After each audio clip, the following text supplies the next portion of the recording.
کریں بلکہ یہ بھی کہا کہ مظلوموں کی ہمت افزائی کرنی ہے، چاہے مظلوم کسی بھی قوم سے تعلق رکھتے ہو، چاہے ان کا مذہب کوئی سا ہو، چاہے ان کی ذات کوئی ہو، چاہے ان کا رنگ کیسا ہی کیوں نہ ہو۔ یہی تو فرق ہے ظلم میں اور حق پرستی کے اندر، کہ ظالم جب ظلم کرتا ہے تو اس کے دل میں خوف نہیں ہوتا، حق پرست جب مدد کے لیے نکلتے ہیں تو پھر وہ اپنے اور پرائے کی تمیز نہیں رکھتے اس کے۔ بسم اللہ الرحمن الرحیم۔ شروع اللہ کے نام سے جو بڑا مہربان اور نہایتی رحم کرنے والا ہے۔ تمام حضرات درود شریف پڑھ لیجئے۔ اللہم صلی علی محمد وعلی آل محمد کما صلیت علی ابراہیم وعلی آل ابراہیم انکا حمید مجید۔ اللہم بارک علی محمد وعلی آل محمد کما بارکت علی ابراہیم وعلی آل ابراہیم انکا حمید مجید۔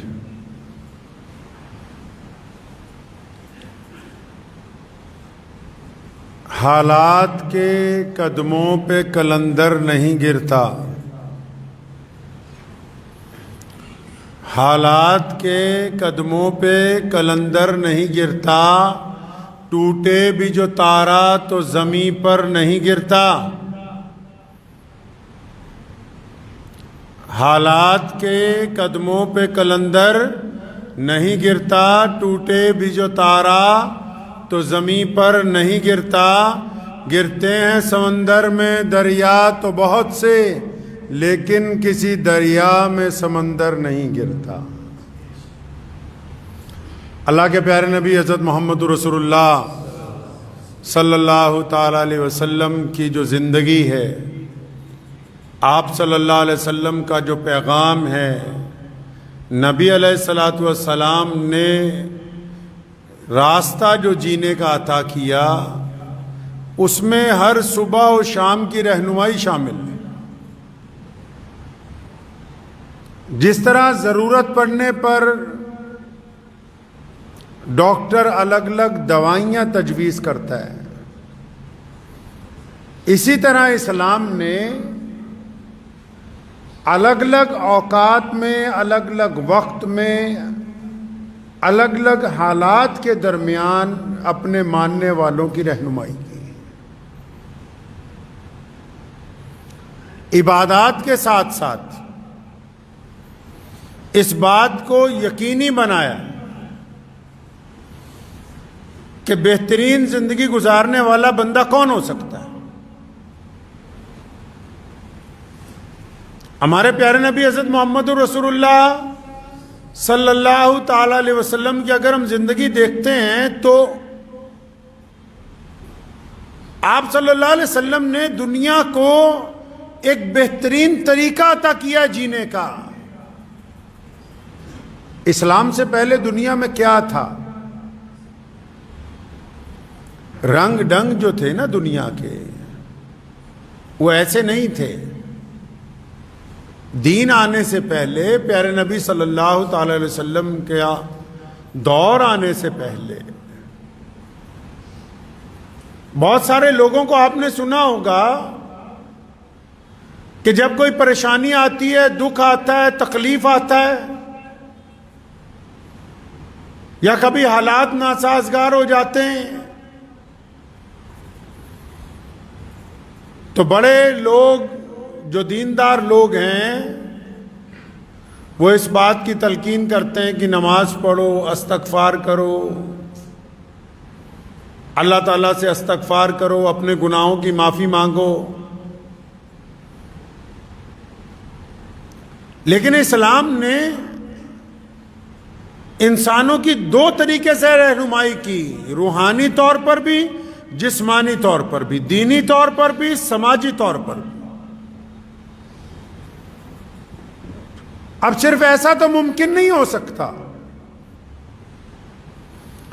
کہ کوئی پریشانی صرف دعا سے ہی حل ہو جائے۔ دعا بھی کریں، کوشش بھی کریں۔ پتہ یہ لگا کہ دین جو ہے وہ دعا کے ساتھ کوشش کا نام بھی۔ ایسے کیسے ممکن ہو سکتا ہے کہ ایک بندہ بیٹھا دعا کرتا رہے کہ یا اللہ مجھے پیاس لگی ہے پانی پلا دو، تو دریا جو ہے اس کے گھر تک آ جائے؟ نہیں، وہ دعا کے ساتھ اس بات کی کوشش کرے کہ وہ اٹھ کے اس جگہ تک پہنچے جہاں سے اچھا میٹھا صاف ستھرا پانی میسر ہو سکتا ہے۔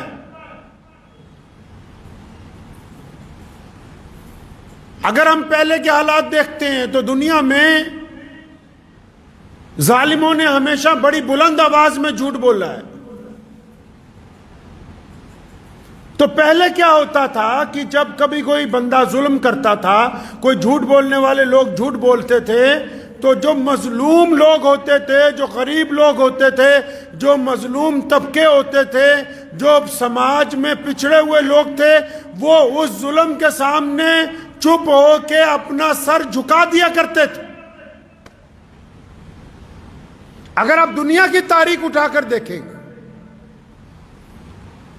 اگر وشو کا اتحاد آپ اٹھا کے دیکھیں گے، تو پیارے پیغمبر حضرت محمد رسول اللہ صلی اللہ علیہ وسلم سے پہلے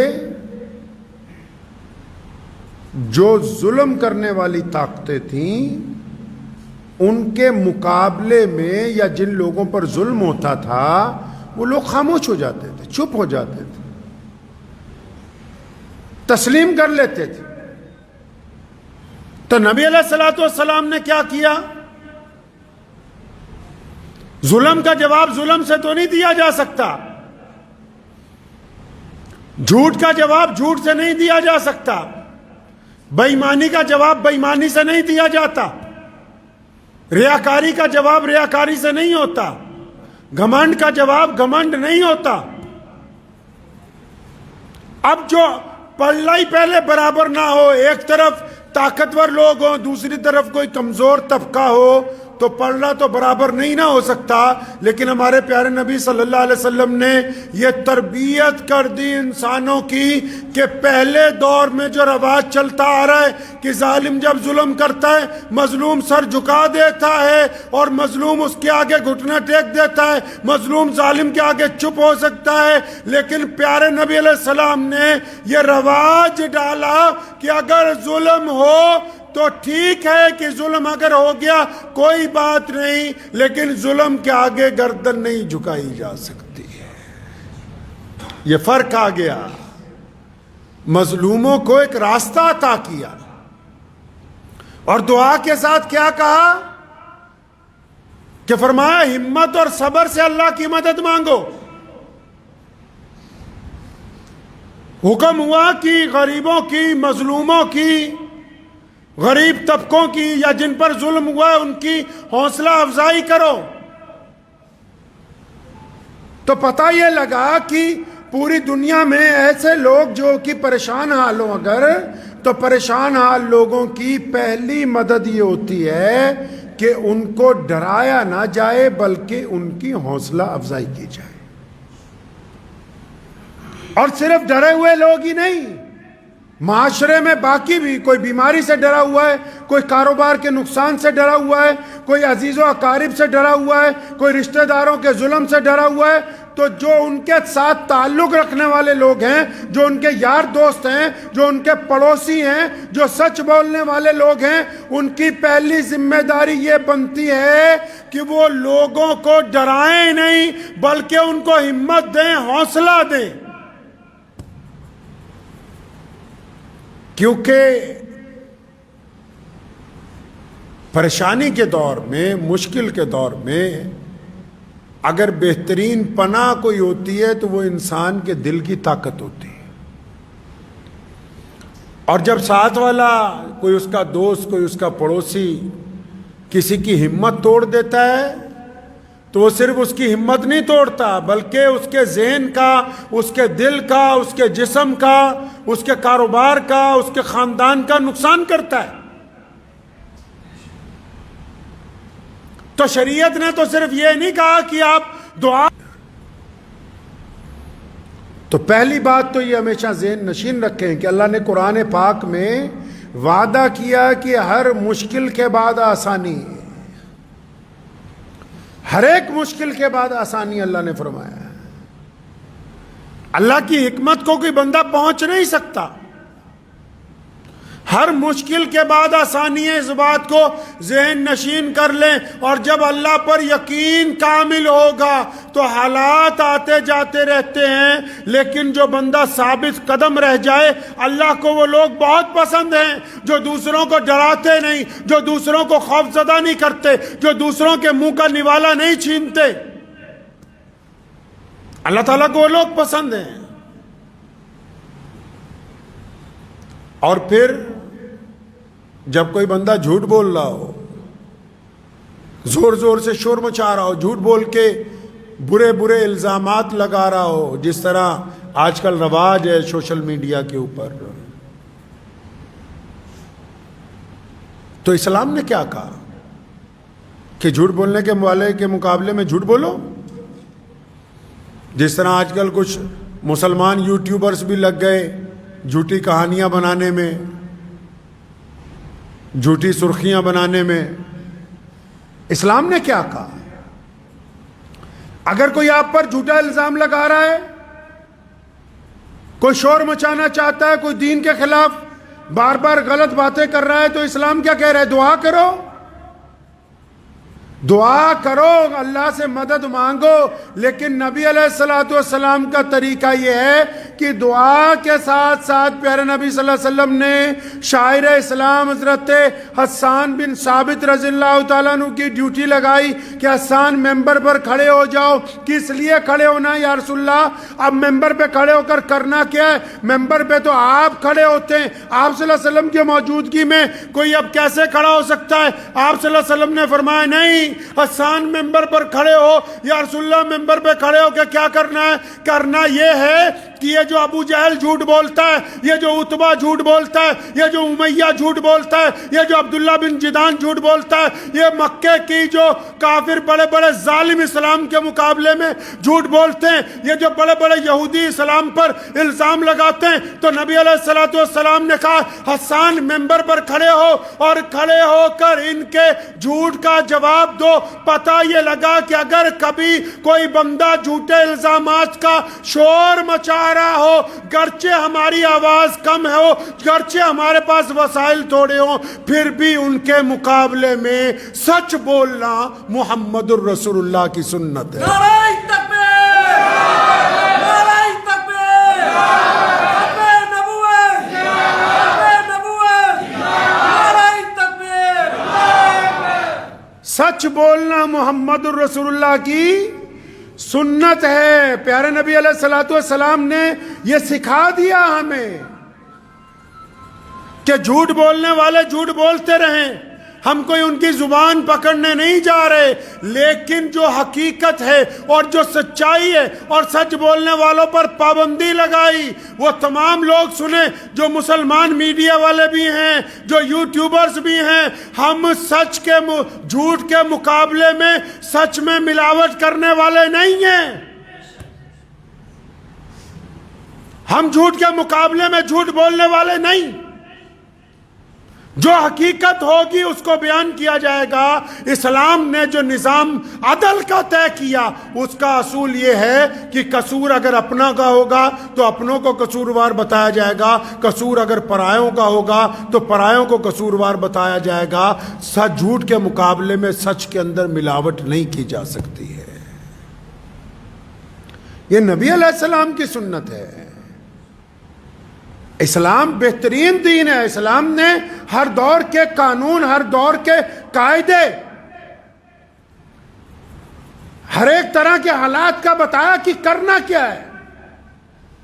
ایسا تو نہیں ناممکن ہو سکتا کہ کوئی مریض آ جائے آپ کے پاس اور اس کی حالت بڑی خراب ہو اور ڈاکٹر صاحب بیٹھے نہیں دوائی میں بعد میں دوں گا، پہلے میں اس کو دم کرتا ہوں۔ تو وہ کون سا ڈاکٹر ہوا؟ امت کو ضرورت ہے حوصلے کی، عزم کی، صبر کی، استقامت کی، کندھے سے کندھا ملانے کی، نفاق کو دور کرنے کی، نا اتفاقی کو ختم کرنے کی، تعلیمی طور پر، معاشی طور پر لوگوں کا ساتھ دینے کی۔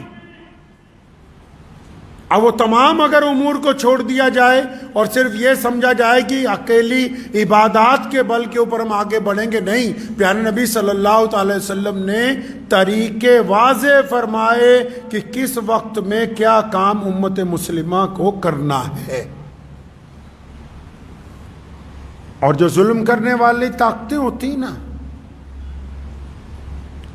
جب بندہ کرسی پر ہوتا ہے نا، پاور میں، کوئی بھی کرسی ہو، جوانی کی بھی کرسی ہوتی ہے، علم کی ہوتی ہے، اقتدار کی ہوتی ہے، بیوپار کی ہوتی ہے، عہدے کی ہوتی ہے، دفتروں میں بڑے بڑے سرکاری افسران کی ہوتی ہے، اور جب بندہ پاور میں ہوتا ہے تو وہ سوچتا ہے کہ میں نے تو ہمیشہ ایسے ہی رہنا جیسے آج ہوں۔ بندہ سوچتا ہے کہ بس ایسے ہی رہے گا سب کچھ، اور اس بندے کو راضی کرنے کے لیے اس کے جو ماتحت ہوتے ہیں وہ ہر جائز ناجائز کام کو کہتے ہیں کہ جناب آپ جو کہہ رہے ہیں وہی اچھا ہے، حکمرانوں کو خراب کون کرتا ہے۔ ایک بہت مشہور حکایت ہے، ایک بادشاہ صبح کو نکلا سیر کے لیے تو سبزی منڈی میں چلا گیا، تو تمام سبزیاں وہ دیکھ رہا تھا، تو بینگن پڑا ہوا تھا، تو اس نے جب بینگن کو دیکھا تو اسے پسند آیا، تو اس نے جب بینگن ایک ہاتھ میں اٹھایا تو اپنے وزیر کو کہنے لگا دیکھو یہ کتنی اچھی سبزی لگ رہی ہے۔ کہتا جناب یہ تو بہت پیاری سبزی ہے، اس کا رنگ دیکھیے کتنا پیارا ہے، اور دیکھیے اس کے سر پہ تاج لگا ہوا ہے، کتنی پیاری سبزی ہے یہ، اس کے موٹا دیکھیے کیسا ہے، گول مٹول ہے۔ اس نے وزیر نے بادشاہ کو خوش کرنے کے لیے 200 تعریفیں اس بینگن کی کر دی۔ کچھ مہینے گزرے، بادشاہ پھر منڈی کی طرف گزرا، پھر بینگن پہ نگاہ پڑی تو بھول گیا بادشاہ کی مجھے پسند تھا۔ اس نے اٹھایا وزیر کو، کہتا یار یہ کیسی عجیب سی سبزی ہے۔ کہتا جناب بالکل بھدا سا ہے، یہ سر کے اوپر پونچھ لگی ہوئی ہے، بالکل ہی بیکار ہے، دیکھو تو صحیح، نہ اس کا سر ہے نہ پیر ہے۔ تو پتہ یہ لگا کہ بادشاہوں کو خراب کرنے والے ان کے مشیر ہوتے ہیں۔ اس ضمن میں ایک بڑا خوبصورت واقعہ صحابہ کرام رضی اللہ تعالیٰ اجمعین کی جماعت میں سے بھی نظر آتا ہے، جب سیدنا عثمان رضی اللہ تعالیٰ عنہ کے دور میں اور پھر سیدنا علی مرتضیٰ رضی اللہ تعالیٰ عنہ کے دور میں کئی جگہ بغاوتیں ہوئی نا، تو جو ان کے ہم اثر دوست تھے وہ گئے، انہوں نے جا کے کہا خلفائے راشدین سے، ان حضرات سے الگ الگ وقت میں، کہ ابو بکر اور عمر کے دور میں تو ایسے ایسے فتح ہوئی، آپ کے دور میں فلاں فلاں جگہ بغاوت ہوئی۔ بڑی خوبصورت بات مولا علی رضی اللہ تعالیٰ عنہ نے فرمائی تھی، فرمایا وہ جو پہلے خلیفہ گزر گئے نا ان کے مشیر ہم تھے اور ہمارے مشیر تم جیسے لوگ ہیں۔ یعنی وہ جو ان کی فتوحات ہیں، سیدنا ابو بکر رضی اللہ تعالیٰ عنہ کی، عمر فاروق رضی اللہ تعالیٰ عنہ کی، عثمان ذی النورین کی، وہ ساری مولا علی کرم اللہ وجہ کی تمام مشوروں کے اوپر ہیں، ان کی باتوں کے اوپر ہیں، کیونکہ جن کے پاس مشیر بڑے اعلیٰ ہوتے ہیں، جن کے ایڈوائزر بڑے اچھے ہوتے ہیں، ان بادشاہوں کا، ان حکمرانوں کا بڑا نام ہوتا ہے، اور جن کے مشیر خراب ہوتے ہیں ان کے حکمرانوں کا نام اچھا نہیں رہتا ہے۔ تو یہ ضروری نہیں ہے کہ ہم اقتدار میں جہاں بیٹھے ہیں، ہم سے پہلے پتہ نہیں کون بیٹھا ہوگا یہاں پر۔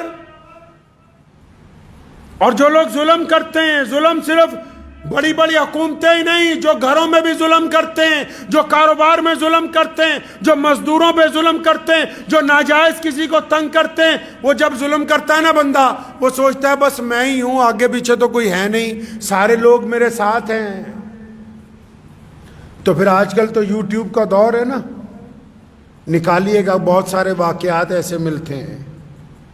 ابھی بنگال میں ایک کوٹھی کا دروازہ توڑ کے ایک آدمی کو باہر نکالا، تو اس کوٹھی کے اندر گئے تو ایک بیڈ روم میں اس کے باپ کا پنجر پڑا ہوا تھا، ایک بیڈ روم میں ماں کا، ایک جگہ بہنوں کا، اربوں پتی لوگ تھے، لیکن دماغ میں پتہ نہیں کیا بات آئی، دروازہ گھر کا بند کر لیا، 7-8 سال کھولا ہی نہیں، بس باہر سے کھڑکی میں سے سامان منگاتے تھے، ملازم سے پکڑ لیتے تھے، پڑھا لکھے لوگ سارے۔ ایسا کیسے ہو گیا؟ یہ کیوں کر ممکن ہے؟ یہاں بھی کئی واقعات ہیں، بڑے بڑے شہروں میں آپ ابھی کہیں جاؤ گے بڑی بڑی پرانے دور کی بڑے بڑے محل، بڑی بڑی حویلیاں کھنڈر بنی ہوئی ہیں. کیا بات ہو گئی؟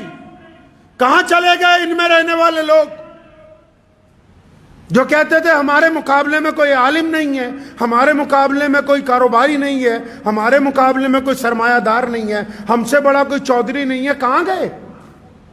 کیا ہوا؟ پیارے نبی حضرت محمد رسول اللہ صلی اللہ علیہ وسلم کی اگر تعلیمات کو پڑھتے ہیں تو نبی علیہ السلام نے اس کی وجہ بیان کی. یہاں محالی میں ایک کوٹھی کو توڑ کے ابھی ایک صاحب کو باہر نکالا، دونوں بھائی بہن، والد والدہ، سارے کے سارے بڑے بڑے افسر ریٹائر ہوئے اور گندگی میں رہ رہے ہیں. کوٹھی بھی کروڑوں روپے کی. وہ جو سوسائٹیاں انسانوں کو سنبھالتی ہیں جن کے دماغ چل جاتے ہیں، انہوں نے دروازے توڑ کے بڑی مشکل سے نکالا. کیا ہو گیا بھائی؟ ان کو کیا ہوا؟ ان کا کیا قصور ہے؟ پیارے نبی علیہ السلام نے وجہ بیان کی. فرمایا جب کوئی بندہ، سنو سارے دل تھام کے، چاہے کوئی حکومت کی کرسی پہ بیٹھا ہے، چاہے کسی کا اپنے گھر میں دبنگائی ہے، چاہے کسی کی اپنے بازار میں دبنگائی ہے، چاہے کسی کی کاروبار میں ہے، چاہے کوئی مسجد مدرسے میں دبنگائی کرتا ہے، سارے ہی سن لیں. صرف یہ نہیں کہ حکومتیں سارے ہی، جس کو اللہ نے جتنی خدائی کا حصہ دیا ہے، جب بندہ دبنگائی کرتا ہے نا تو نبی علیہ السلام نے فرمایا، حدیث کا مفہوم ہے کہ جب بندہ کسی ایسے آدمی کے ساتھ زیادتی کرتا ہے جو سامنے سے جواب نہیں دیتا. ہوتا ہے نا لوگ کوئی اپنی بیوی کے ساتھ، کوئی اپنے ملازم کے ساتھ، کوئی راہگیر کے ساتھ، کوئی چلتے ہوئے کسی غریب آدمی کے ساتھ. اے بڑے لوگ جن کو کینسر ہو جاتا ہے، یہ بڑے بڑے چودھری جنہوں نے کبھی کوئی غلط چیز کھائی نہیں ہے، جو پانی بھی 10 دفعہ فلٹر کر کے پیتے ہیں، جن کے گھر میں آرگینک کھانے جاتے ہیں، ان کی چھاتی میں کینسر کیسے پلا؟ ان کو کیا ہو گیا؟ جو کہتے ہیں کہ ہم تو کبھی کوئی ناجائز چیز، کبھی ہاتھ دھوئے بغیر کسی کو کچھ لگایا ہی نہیں. کیا ہوا ان کو؟ سنو نبی علیہ السلام نے فرمایا، پیارے پیغمبر نے کہا کہ جب کوئی بندہ کسی ایسے بندے پر ظلم کرتا ہے جو آگے سے بولتا نہیں ہے، جب کوئی بندہ کسی ایسے پر تشدد کرتا ہے جو آگے سے چپ ہو جاتا ہے، خاموش ہو جاتا ہے، آگے سے کوئی بولتا ہی نہیں، چاہے وہ بیوی ہو، چاہے وہ پڑوسی ہو، چاہے وہ دیندار لوگ ہوں، چاہے وہ بددین لوگ ہوں، چاہے وہ مسلمان ہو، چاہے وہ غیر مسلم ہو. جو بھی آدمی اپنی طاقت کا غلط استعمال کرتا ہے، اور جب وہ کسی پہ استعمال کرتا ہے نا، تو جس پہ طاقت استعمال کرتا ہے، طاقت 2 طرح کی استعمال ہوتی ہے. جب طاقت استعمال کرتا ہے نا تو سامنے والا چلاتا ہے، گالی دیتا ہے، بدتمیزی کرتا ہے. لیکن یہ جو حدیث ہے، جب بندہ طاقت استعمال کرتا ہے نا تو سامنے والا جب چپ ہو جائے، ڈر جائے، سہم جائے، خاموش ہو جائے، تو پھر فرشتے اللہ کے پاس جاتے ہیں کہ اللہ وہ تیرا فلاں بندہ یہ جو گنڈا بنا ہوا ہے، تیرا فلاں بندی وہ جو ظلم کر رہی ہے، یا اللہ جس پر تشدد ہوا وہ سامنے والا چپ ہو گیا ہے، بولتا نہیں ہے، ڈر گیا ہے. اس لیے ڈر گیا ہے، وہ سمجھتا ہے کہ بولوں گا تو تھپڑ نہ مار دے، بولوں گا تو قتل نہ کر دے، بولوں گا تو مجھے تشدد کا نشانہ نہ بنائے، بولوں گا تو میری بے عزتی نہ کرے. جب گنڈا بندہ دبنگائی کرتا ہے نا کسی ایسے بندے پر جو اتنا مظلوم ہوتا ہے، اتنا وقت کا مارا ہوا ہوتا ہے نا، چپ ہی ہو جاتا ہے، بالکل خاموش ہو جاتا ہے نا. فرشتے حق تعالیٰ کو کہتے ہیں کہ الہی، اے رب العالمین، تیرا فلاں بندہ تو بالکل چپ ہو گیا، بالکل خاموش ہو گیا، ڈر گیا. سنو پھر کہاں سے کام خراب ہوتا ہے ظلم کرنے والے کا. جب ظلم سہنے والا بالکل چپ ہو جاتا ہے تو رب جس نے یہ دنیا بنائی، وہ الہ جو کائنات کا مالک ہے، وہ دنیا کے لوگ جس کو ایشور کہتے ہیں، جس کو ہم اکال پرخ کہتے ہیں، وہ خدا جو تمام کائنات کا پالنہار ہے، جب بندہ چپ ہو جاتا ہے نا، پھر اللہ فرشتوں کو کہتے ہیں اچھا وہ سامنے والا میرا بندہ گھبرا گیا، سہم گیا، ڈر گیا، چپ ہو گیا، تو اچھا اٹھاؤ قلم، لکھو اب جو یہ ڈر گیا ہے اس کی طرف سے بدلہ اس کا رب لے گا، اور جب رب بدلہ لینے پہ آتا ہے بندے کی مت مار دیتا ہے، دنیا کی کوئی طاقت پھر اس کا ساتھ نہیں دیتی ہے، انسان کی مت مار دیتا ہے خدا، پھر چنگی کوٹھیاں ویران ہو جاتی ہیں، کاروبار اجڑ جاتے ہیں، جوانیاں برباد ہو جاتی ہیں، جسم میں روگ پیدا ہو جاتے ہیں۔